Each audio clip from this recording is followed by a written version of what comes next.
Stop loss లేని trading or investing మీ bank అకౌంట్స్కి హానికరం. Trading or investing without stop loss is injurious to your bank accounts. Hello hi, నేను మీ Telugu trader Shyam. మీరు ట్రేడింగ్లో సక్సెస్ అయ్యేంత వరకు నా సపోర్ట్ మీకు ఎప్పుడు ఉంటుంది. సో ఈరోజు ఈ వీడియో వచ్చేసి చాలా స్పెషల్, ఎందుకంటే సో ఇంట్రాడేలో మనందరికీ అండ్ నాకు అండ్ మీకు కూడా ఫేవరెట్ వచ్చేసి బ్యాంక్ నిఫ్టీ. సో ఈ బ్యాంక్ నిఫ్టీలోనే ఇంట్రాడే స్ట్రాటజీతో మీ ముందుకైతే వచ్చేసాను.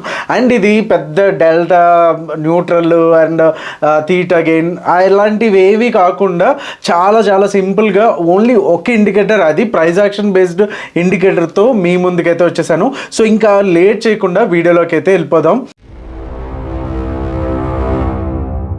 సో ఈ స్ట్రాటజీకి వెళ్ళే ముందు ఫస్ట్ మనం ఏంటంటే మూవింగ్ యావరేజ్ అంటే ఏంటి అనేది అర్థం చేసుకోవాలి. బికాజ్ స్ట్రాటజీస్ చాలా వరకు ఉంటాయి, యూట్యూబ్లోకి వెళ్తే లక్షల స్ట్రాటజీస్ ఉంటాయి. కానీ దాన్ని స్టార్టింగ్ నుంచి అసలు ఎందుకు ఇది క్యాలిక్యులేట్ అవుతుంది, ఎందుకు ఇది మనకు వర్కౌట్ అవుతుంది, ఇది మనం తెలుసుకోవడం వల్ల ఓన్లీ ఏదో నాకు యూట్యూబ్లో ఒక కొత్త స్ట్రాటజీ చూశాను, ఒక నాలెడ్జ్ వచ్చేసింది, నాకు ఈరోజు జ్ఞానం పెరిగిపోయింది అనే కంటే ఫైనల్గా end of the day or end of the month or end of the week మనం ఎంత డబ్బులు సంపాదించాం అనేది దీని మీద ఇంపార్టెంట్. సో అది తెలియాలంటే మనం వాడుతున్న స్ట్రాటజీ యొక్క అసలు లాజిక్ ఏంటి, దాన్ని యూజ్ చేయడం వల్ల ఉపయోగాలేంటి, ఎక్కడ యూజ్ చేయాలి, ఎక్కడ యూజ్ చేయకూడదు, ఇలాంటివన్నీ తెలిస్తేనే కదా ప్రొఫెషనల్ ట్రేడర్కిను ఒక నోవైస్ ట్రేడర్కి ఒక ఉన్నటువంటి డిఫరెన్స్ ఏంటనేది మనకు తెలుస్తుంది.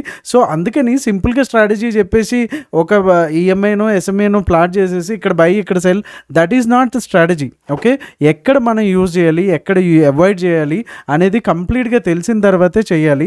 సో అందుకని దాన్ని ఎనాటమీ ఫస్ట్ తెలుసుకుందాము. లైక్ యూట్యూబ్లో చాలా వరకు స్ట్రాటజీస్ ఉన్నాయి.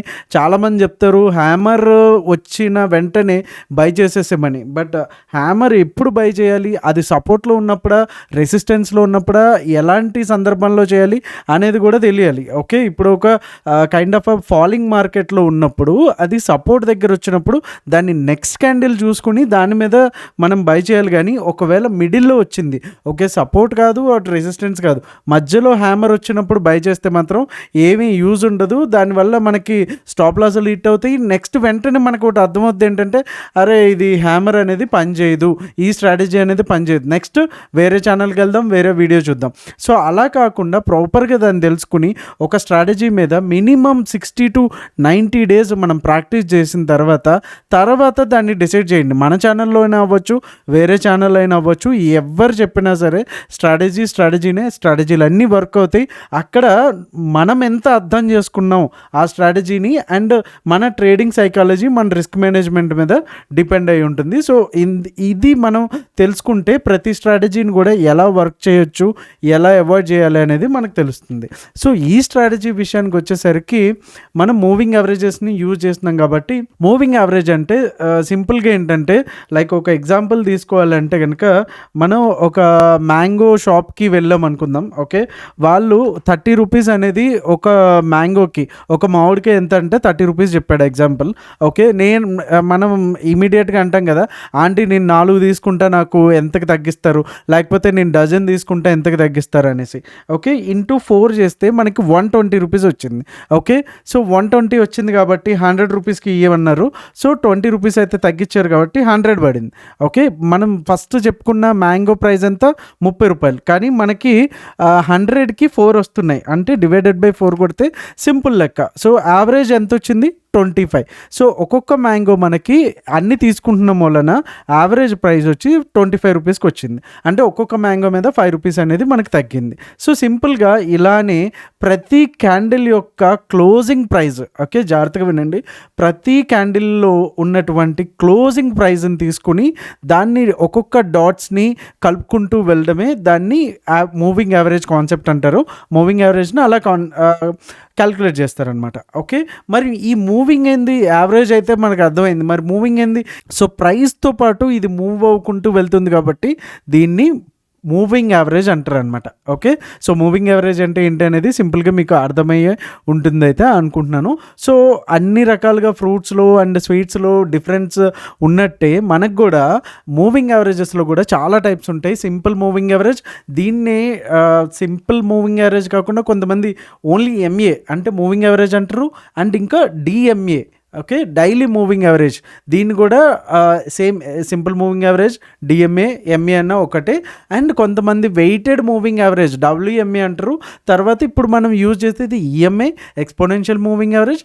అలాగే ఇంకా చాలా ఒక few types of moving averages ఉన్నాయి, బట్ ఎక్కువగా యూజ్ చేసేది మాత్రం simple moving average and then EMA.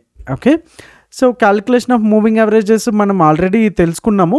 కాకపోతే ఇక్కడ డిఫరెన్స్ ఏంటంటే ఎస్ఎంఏకి ఈఎంఏకి డిఫరెన్స్ ఏంటనేది మనం తెలుసుకోవాలి. జనరల్గా సింపుల్ మూవింగ్ యావరేజ్ వచ్చేసి లైక్ ఒక 200 మూవింగ్ యావరేజ్ అంటే 200 డేస్ బ్యాక్ వెళ్ళిన మూవింగ్ యావరేజ్ నుంచి ఇప్పటి వరకు ఉన్నటువంటి ఈరోజు ప్రజెంట్ ఉన్న క్యాండిల్ క్లోజింగ్ బట్టి దాన్ని డివైడెడ్ బై చేసి ఎన్ని డేస్ అయితే అన్ని డేస్కి, అంటే ఒక 200 బ్యాక్ డేస్కి వెళ్ళి ప్రతిరోజు క్లోజింగ్ ప్రైస్ కలుపుకొని డివైడెడ్ బై 200 చేస్తే మనకి 200 మూవింగ్ యావరేజ్ వస్తుంది. బట్ ఈఎంఐలోకి వచ్చేసరికి రీసెంట్ డేటా అంటే లాస్ట్ 1 వీక్ ఆర్ 2 వీక్స్, ఈ రీసెంట్ ఓకే ఇమీడియట్గా ఉన్నటువంటి, అంటే లైక్ ఒక ఎగ్జాంపుల్ చెప్పుకోవాలంటే మనకి కరోనా టైంలో మార్కెట్ అనేది బాగా పడింది. Okay, and Russia Ukraine war వచ్చినప్పుడు కూడా పడింది. ఎస్ఎంఏలో వచ్చేసి 200 బ్యాక్ డేస్ కంప్లీట్గా దానికి మనకి వాల్యూ ఇస్తుంది, సేమ్ వాల్యూ ఇస్తుంది. బట్ ఈఎంఐలోకి వచ్చేసరికి ఎక్కువ రీసెంట్ డేటాకి ఏదైతే ఉందో దానికి ఎక్కువ వాల్యూ అయితే ఇస్తుంది అనమాట. సో రెండింటికి డిఫరెన్స్ అయితే అది. అండ్ మూవింగ్ యావరేజెస్ని చాలామందికి నచ్చదు ట్రేడర్స్కి. దేనికి అంటే ఇది లేట్ అవుతుంది, లాగింగ్ ఇండికేటరు, ప్రైస్ యాక్షన్లో అయితే కనుక ఫాస్ట్గా అవుతుంది అని. I agree with you, 100% agree. But ఇక్కడ మనం ఒకటి గమనించాల్సింది ఏంటంటే దీంతో మనం డబ్బులు సంపాదించగలుగుతున్నామా లేదా, అది ఇంపార్టెంట్. ఓకే, మూవింగ్ యావరేజెస్ వచ్చేసి part of price action. Okay, చాలామందికి తెలీదు, బట్ మనం చాలా వీడియోస్లో చెప్పుకుంటూ ఉన్నాము మూవింగ్ యావరేజెస్, ఎస్ఎంఏ కానీ ఈఎంఏ కానీ ఇవన్నీ కూడా పార్ట్ ఆఫ్ ప్రైస్ యాక్షన్ అనమాట. Okay, so but having said that మీకు ప్రైస్ యాక్షన్ బాగా తెలుసు, ఒక 4 to 5 years ప్రాక్టీస్ చేశారు బాగా, and can you able to catch the bottoms? మనం బాటమ్స్ని కానీ టాప్స్ని కానీ ఎగ్జాక్ట్గా పట్టుకోగలమా అంటే కొంచెం కష్టమనే చెప్పాలి. ఏ స్ట్రాటజీ అయినా, ఈవెన్ ప్రైస్ యాక్షన్ అయినా సరే అది అంత ఈజీ కాదు. సో బట్ మనకి మూవింగ్ యావరేజెస్ వల్ల అడ్వాంటేజెస్ ఏంటంటే కొద్దిగా ప్రైస్ అయితే ల్యాగ్ అవుతుంది, ఖచ్చితంగా ల్యాగ్ అవుతుంది, ఎందుకంటే ప్రైస్ బట్టే కదా ఇది మూవ్ అవుతుంది. సో అందుకని బట్ ఆ మూమెంట్ ఏదైతే ఉందో, బట్ ఒక 20 మూవింగ్ యావరేజ్ పైన కనుక క్యాండిల్ కూర్చుంది అనుకుంటే కనుక, సో అది లాస్ట్ 20 మూవింగ్ యావరేజ్ని దాటుకుని పైకి వెళ్తుంది. అంటే ఆ ప్రైస్లో కొంచెం ఆ యొక్క స్ట్రెంగ్త్ అనేది ఉంది కాబట్టే కదా. అలానే 20 మూవింగ్ యావరేజ్ ప్రైస్ కిందకు వచ్చింది అంటే దాంట్లో వీక్నెస్ ఉంది కాబట్టి అది 20 బ్రేక్ చేసింది. సో ఇవన్నీ కూడా కొంచెం మనకి ఇన్సూరెన్స్ లాంటివి. ఆ 1 or 2 క్యాండిల్స్ వెయిట్ చేయడం వల్ల ఏం ప్రాబ్లం లేదు. మనం సంపాదించేటటువంటి ఒక రోజుకి 5,000, 10,000, 20,000 దానికి ఇదైతే సరిపోతుంది. First before that we need to practice.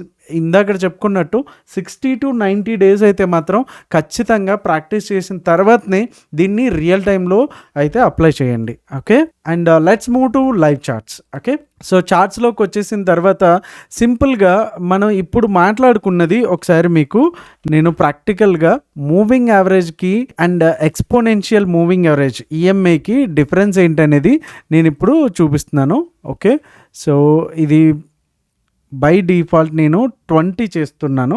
Okay, 20 and దీన్ని రెడ్ కలర్లో చేద్దాం సో దట్ క్లియర్గా మనకి డిఫరెన్షియేట్ అనేది తెలుస్తుంది. ఓకే, దెన్ నెక్స్ట్ ఈఎంఐ ఏదైతే ఉందో దీన్ని కూడా మనం 20 చేద్దాం.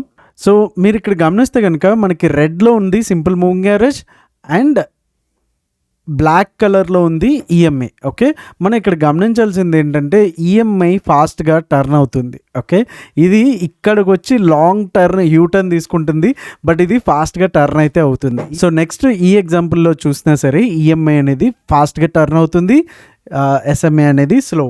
అండ్ ఇక్కడ కూడా ఎగ్జాంపుల్ ఫాస్ట్గా టర్న్ అయింది, ఇది మాత్రం ఈ ఏరియాకి వచ్చి టర్న్ అయింది, కానీ ఇది 2-3 డేస్ బిఫోర్నే మనకి ఇది నేను టర్న్ అవుతున్నాను అనేసి ఒక యూటర్న్ అయితే తీసుకుంది. ఓకే, సో ఇప్పుడు అర్థమైంది కదా ఈ ఎస్ఎంఏకి ఈఎంఐకి తేడా ఏంటనేది. సో అందుకని మనం ఈఎంఐ కొంచెం ఫాస్ట్ ఉంది కాబట్టి మనం ఈఎంఐని యూజ్ చేద్దాం. సో మన స్ట్రాటజీలో ఏంటంటే ఇన్పుట్స్ దగ్గరికి వెళ్ళిన తర్వాత లెంత్ని 9 చేయండి. ఓకే, 9. అండ్ మనం ఇది ఇంట్రాడే అనుకున్నాం కాబట్టి డైలీ టైం ఫ్రేమ్ అవసరం లేదు. మనం 5 మినిట్స్ ఆర్ 15 మినిట్స్ అయినా నో ప్రాబ్లం. ఓకే, సో దీంట్లోకి వచ్చేసరికి మీకు చాలా చాలా సింపుల్ రూల్స్, పెద్దగా కాంప్లికేటెడ్గా అయితే ఏముండదు. ఓకే, సింపుల్గా ఎప్పుడైతే మనకి ఈ ఈఎంఐ పైన క్యాండిల్ క్లోజ్ అవ్వాలి, క్లోజ్ అంటే ఇలా తాకుతూ కాకుండా కంప్లీట్గా సంబంధం లేకుండా దానిపైన కూర్చుంటే క్లోజ్ అయినట్టు అనమాట. ఓకే, కొంచెం జూమ్ చేస్తున్నాను సో దట్ మీకు ఇంకా క్లారిటీగా కనిపిస్తుంది. సో మనం ఈ క్యాండిల్ని గమనిస్తే కనుక మూవింగ్ యావరేజ్కి పైకే వచ్చింది. సో ఇలాంటి దగ్గర మనం alert candle or trigger candle అంటారు దాన్ని మనం అనుకోవచ్చు. సో ఇక్కడ పైన మనం ఒక ట్రెండ్ లైన్ అనేది డ్రా చేసుకుందాం. ఓకే, ట్రెండ్ లైన్ అనేది డ్రా చేశాను, కొద్దిగా పాయింట్స్ పెంచుతాను. ఓకే, అండ్ మరి స్టాప్ లాస్ ఎక్కడ అంటే ప్రీవియస్ క్యాండిల్ ఏదైతే ఉందో దాన్ని స్టాప్ లాస్గా పెట్టుకుందాం. అండ్ దీన్ని కలర్ వచ్చి రెడ్ చేస్తున్నాను ఎందుకంటే స్టాప్ లాస్ కాబట్టి. ఓకే, సో తర్వాత నుంచి ఇది రీసెంట్గా జరిగిన ఎక్స్పైరీ మొమెంటమ్ ఏదైతే వచ్చిందో అది. సో ఎక్కడి వరకు వస్తే అక్కడి వరకు మనం క్యారీ ఫార్వర్డ్ అయితే అవ్వచ్చు. అండ్ దీంట్లో ఎగ్జిట్ సినారియో ఏంటంటే ఫస్ట్ 1:2 ఆర్ 3, 4, 5 ఇలా కంటిన్యూ అవుతుంది. ఆర్ ఎల్స్ ఇంకొకటి ఏంటంటే మీకు ఒకవేళ సపోర్ట్ అండ్ రెసిస్టెన్స్ ఐడియా ఉంటే కనుక నెక్స్ట్ రెసిస్టెన్స్ వరకు కూడా మీరు దాన్ని అయితే ట్రావెల్ చేయొచ్చు. నేను దీంట్లో లాస్ట్లో పివోట్ పాయింట్స్తో మూవింగ్ యావరేజ్ని ఎలా యూజ్ చేసుకుని టార్గెట్స్ కూడా ఫిక్స్ చేయొచ్చు అనేది మనం మాట్లాడుకుందాం. ఫస్ట్ అయితే ఏదైతే స్ట్రాటజీ ఉందో కోర్ స్ట్రాటజీ దాని మీద ఎక్కువ ఫోకస్ చేద్దాం మనం. ఓకే, సో షార్టింగ్ సైడ్ కూడా సేమ్ అంతే. సో ఇది కంప్లీట్గా దాన్ని వదిలేసింది కదా, సో వదిలేసిన తర్వాత ఇక్కడ మనం ట్రెండ్ లైన్ అనేది డ్రా చేసుకుంటాము. సో నేను ట్రెండ్ లైన్ అనేది డ్రా చేశాను. And stop loss previous candle high. Okay, and కొంచెం పాయింట్స్ మాత్రమే ఇచ్చింది మనకి, 1:1 వరకు వచ్చింది. సో దట్స్ నో ప్రాబ్లం, 1:1 వచ్చింది. దీంట్లో స్టాప్ లాస్లు కొట్టదా అంటే దీంట్లో కూడా స్టాప్ లాస్లు అయితే కొడతాయి. స్టాప్ లాస్లు కొట్టని స్ట్రాటజీ అంటూ ఏముండదు, కంప్లీట్గా ప్రాబబిలిటీ గేమ్ కాబట్టి. So no worries. సో ఇక్కడ కూడా మంచి పాయింట్స్ అయితే ఇక్కడ వరకు ఇచ్చిందనే చెప్పొచ్చు. ఓకే, నెక్స్ట్ ఎగ్జాంపుల్ చూద్దాం. అండ్ ఇంకొక ముఖ్యమైన విషయం ఏంటంటే లైక్ ఎప్పుడైతే ఒక మూవింగ్ యావరేజ్ మనకి మూవ్ అవుతున్నా సరే తెలుస్తుంది ఒకవేళ అది డౌన్ అవుతుందా లేకపోతే అప్ అవుతుందా లేకపోతే కంప్లీట్గా ఫ్లాట్లో ఉందా అనేది. సో ఇలాంటి కండిషన్స్లో మనం అవాయిడ్ చేసేయడం బెటరు.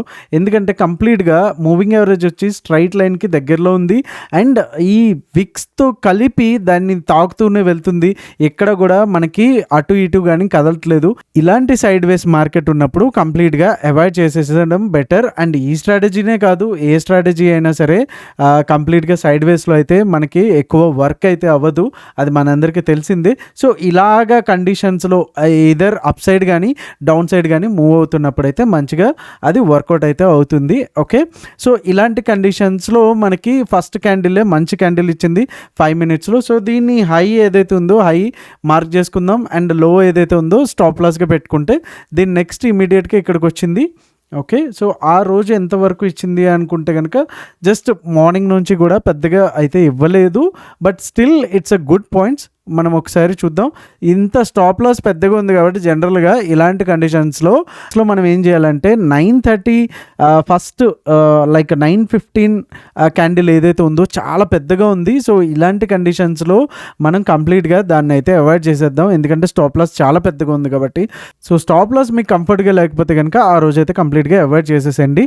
అండ్ ఇక్కడికి వచ్చేసరికి మనకి ఒక ఏదైతే మనకి షార్టింగ్ ఆపర్చునిటీ అయితే వచ్చింది అండ్ స్టాప్ లాస్ ఇది ప్రీవియస్ క్యాండిల్ అండ్ ఈ క్యాండిల్లో మనం ఎంట్రీ అయితే తీసుకున్నాము. ఓకే, మళ్ళీ నెక్స్ట్ మనకి మంచి మొమెంటం అయితే ఇక్కడ షార్ట్ పొజిషన్లో అయితే వచ్చింది. మనకి టార్గెట్ వచ్చేసి 236 పాయింట్స్ ఇచ్చింది, బట్ స్టాప్ లాస్ వచ్చేసి 48 పాయింట్స్. సో ఆల్మోస్ట్ 1:5 రేషియోలో అయితే మనకైతే ఇక్కడ ఇచ్చింది. అండ్ ఈ ఏరియాలో కూడా చూడండి, ఇక్కడ నుంచి కూడా లాంగ్ పొజిషన్ అనేది ఒకసారి ఇక్కడ చూద్దాం. సో లాంగ్ పొజిషన్ ఇక్కడ కూడా అరౌండ్ 61 పాయింట్స్ ఇస్తే కనుక టార్గెట్ వచ్చి 130, 1:2 రేషియోలో అయితే మనకి ఇక్కడ కూడా మంచి పాయింట్స్ అయితే ఇచ్చింది. సో ఇదండి ఈఎంఐ స్ట్రాటజీ గురించి. దీన్ని 15 మినిట్స్లో కూడా యూజ్ చేసుకోవచ్చు. 15 మినిట్స్లో యూజ్ చేసేటప్పుడు మోస్ట్లీ సెల్స్ ఎవరైతే ఆప్షన్ సెల్లింగ్ ఉంటుందో వాళ్ళు చేసుకుంటే చాలా బెటర్గా ఉంటుంది. సో ఈ ఏరియా 12th ఈ డేలో కంప్లీట్గా చూసుకుంటే మూవింగ్ యావరేజ్ పైననే ప్రైస్ ఉంది. సో పుట్స్ అనేది సెల్ చేసుకుంటే సరిపోతుంది ఈవెన్ ఈ కండిషన్స్లో కూడా. ఓకే, మీకు 1 or 2 టైమ్స్ స్టాప్ లాస్ కొట్టినా సరే కంప్లీట్గా దాన్ని ఫాలో అయితే కనుక మీరు ప్రాక్టీస్ చేస్తేనే మీకు కాన్ఫిడెన్స్ అనేది వస్తుంది. సో కంప్లీట్గా ప్రాక్టీస్ చేసిన తర్వాత 1 or 2 స్టాప్ లాస్ హిట్ అయినా థర్డ్ ట్రేడ్ వచ్చేసి మీకు కంప్లీట్గా ముందు పోయినటువంటి స్టాప్ లాస్ ఏదైతే ఉన్నాయో 20 పాయింట్స్ అవ్వచ్చు ఆర్ 30 పాయింట్స్ అవ్వచ్చు, అది కంప్లీట్గా కాంపన్సేట్ చేయడమే కాకుండా మంచి ప్రాఫిట్లు ఇస్తుంది. సో దట్ మీ వీక్ మొత్తం కూడా గ్రీన్లో ఉంటుంది. సో వీక్స్ గ్రీన్లో ఉంటే కంప్లీట్గా మంత్ కూడా గ్రీన్లోనే ఉంటాయి. ఈ స్ట్రాటజీని మనం 5 మినిట్స్లోనే పివోట్స్ యూజ్ చేసి ఎలా టార్గెట్స్ అవి చేయాలి అనేది ఒకసారి క్విక్గా చూసేద్దాం. సో పివోట్ పాయింట్స్కి వెళ్ళండి, స్టాండర్డ్. ఓకే, స్టాండర్డ్ వెళ్ళిన తర్వాత సెట్టింగ్స్లోకి వెళ్ళిన తర్వాత ట్రెడిషనల్ ఉంటుంది, దాన్ని ఫిబొనాచి చేసేసుకోండి. షో హిస్టారికల్ ఉంటుంది, సో దీన్ని అన్టిక్ చేసేసేయండి. ఓకే, ఇది ఆటో అయినా పర్లేదు, డైలీ అయినా పర్లేదు. ఓకే, సో ఇలా మనకి కరెంట్ డే ఏదైతే ఉందో ఈ రేంజ్లో వస్తాయి మనకి. ఓకే, సో ఎప్పుడైతే మనకి బై సిగ్నల్ ఇచ్చిందో ఓకే మనకి మూవింగ్ యావరేజ్ 9 అనేది నెక్స్ట్ పివోట్ ఏదైతే ఉంటుందో, సో నెక్స్ట్ ఇప్పుడు R1 R2లోకి వచ్చింది అనుకోండి, R1 దగ్గర మనకి సిగ్నల్ వచ్చింది అనుకుంటే నెక్స్ట్ టార్గెట్ వచ్చి R2 అండ్ నెక్స్ట్ టార్గెట్ వచ్చేసి R3. ఒకవేళ డౌన్ సైడ్ ఇలా డౌన్ సైడ్ వచ్చిందంటే మూవింగ్ యావరేజ్ R2 దగ్గర వచ్చిందంటే R1 దగ్గర వచ్చేసి దానికి టార్గెట్గా ఉంటుంది. నెక్స్ట్ టార్గెట్ ఇక్కడ పోనీ ఇక్కడ నుంచి రివర్స్ అవుతుందంటే ఇక్కడ మనం ఎగ్జిట్ అయితే అయిపోవాలి. ఒకసారి హిస్టారికల్గా కూడా మీరు ఏదైతే బ్యాక్ టెస్ట్ చేస్తే మీకు కాన్ఫిడెన్స్ కూడా వస్తుంది. సో ఇక్కడ మనకి ఎంట్రీ అయితే ఇచ్చింది R1లో, R2 హిట్ అయింది. ఓకే, నెక్స్ట్ ఇక్కడ R2లో ఎంట్రీ ఇచ్చింది, నెక్స్ట్ మన R3 రావాలి. ఇక్కడైతే స్టాప్ లాస్ అయితే హిట్ అయింది. ఓకే, అంతకుముందు ప్రీవియస్ డేకి వెళ్తే కనుక మనకి R2 దగ్గర R3 మనకి టార్గెట్ అయితే ఇచ్చేసింది. అండ్ దెన్ పివోట్ దగ్గర నుంచి మనకి ఇక్కడ ఏదైతే మూవింగ్ యావరేజ్ డౌన్ సైడ్ వచ్చింది and next S1 and next target S2 రెండు కూడా హిట్ అయినాయి. అండ్ అంతకుముందు ప్రీవియస్ 920కి ఇచ్చినటువంటి పివోట్ దగ్గర నుంచి S1 హిట్ అయింది. అండ్ ప్రీవియస్ డే ఏదైతే ఉందో ఇక్కడ R1 దగ్గర నుంచి R2 అయితే హిట్ అయింది. బట్ ఈ కండిషన్లో స్టాప్ లాస్ కూడా హిట్ అయిందనే చెప్పొచ్చు. అండ్ అదే రోజున R1 దగ్గర నుంచి మనకి ఎంట్రీ అయితే ఇచ్చిన తర్వాత R2 దగ్గర నుంచి R3 వరకు కూడా హిట్ అయింది. ఇలా సో మెనీ డేస్ మీరు ఒకసారి ఒక 1-2 అవర్స్ కనుక ఈ స్ట్రాటజీలో కూర్చుంటే మీకు కూడా కాన్ఫిడెన్స్ వస్తుంది, ఎలా వర్క్ అవుతుందని తెలుస్తుంది. నేను స్ట్రాటజీ ముందు చెప్పినట్టు స్ట్రాటజీ మీకు అర్థమైంది అనేది ఒక ఎత్తు అయితే దాంతో ఎంత డబ్బులు సంపాదించావు అనేది కూడా అది ఇంపార్టెంట్. సో డెఫినెట్గా ఇది మీకు డబ్బులు సంపాదిస్తుందని నేనైతే 100% కాన్ఫిడెన్స్గా ఉన్నాను. But you have to work. ఇప్పుడు ఈ వీడియోలో చెప్పిన పాయింట్స్ అన్నీ కూడా మీరు నోట్ చేసుకొని దాన్ని ప్రాక్టీస్ చేయండి. ఏమన్నా డౌట్ ఉన్నా సరే you can ask us in the comments. So definitely will be there to support you. Okay, so అదండి ఈఎంఐ స్ట్రాటజీ, ఎలా ఎంట్రీ తీసుకోవాలి, స్టాప్ లాస్ ఎలా పెట్టుకోవాలి అండ్ ప్రాఫిట్ ఎలా బుక్ చేసుకోవాలి అన్నీ తెలిసినాయి కదా. సో మా ఈ ఎఫర్ట్స్ మీకు నచ్చినట్టయితే ఖచ్చితంగా లైక్ చేయడం అయితే మర్చిపోవద్దు. అండ్ ఇలాంటి మంచి వీడియోస్ మీకు రావడానికి ఫస్ట్ టైం కనుక మీరు మన ఛానల్ చూస్తుంటే కనుక సబ్స్క్రైబ్ చేసుకోవడం మర్చిపోవద్దు. So thank you so much. Next వీడియోలో మళ్ళీ కలుద్దాం. మీ తెలుగు ట్రేడర్ శ్యామ్.